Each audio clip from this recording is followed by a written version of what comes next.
Čaute dronisti. Na sociálnych sieťach som postrehol, že sa rieši otázka prevádzkových hodín letiska Žilina.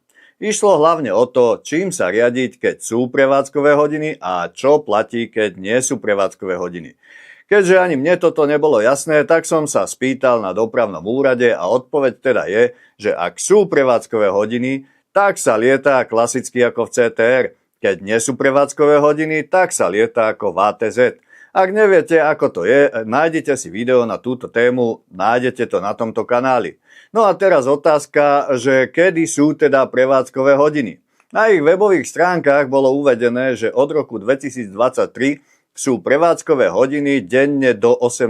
hodiny. Odkedy? Neviem. Asi ako sa zobudili. No ale keďže som to teda chcel vedieť, tak som zasa zavolal na väžu letiska a tam mi pán ochotne vysvetlil, že tie prevádzkové hodiny sú obvykle od 8 hodiny ráno do 16 hodiny po obede. Môže sa to ale meniť, ak sú nejaké požiadavky. No a tieto zmeny vychádzajú v notamoch. Ak neviete, čo sú notami, zavolajte na väžu a je to vybavené. No, takže ak budete lietať v Žiline, tak je to takto. Takže už viete a nemusíte sa stresovať.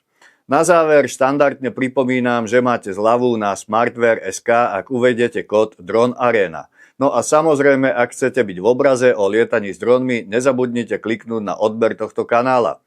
Tak a to je už na dnes všetko a vidíme sa zase pri ďalšom videu.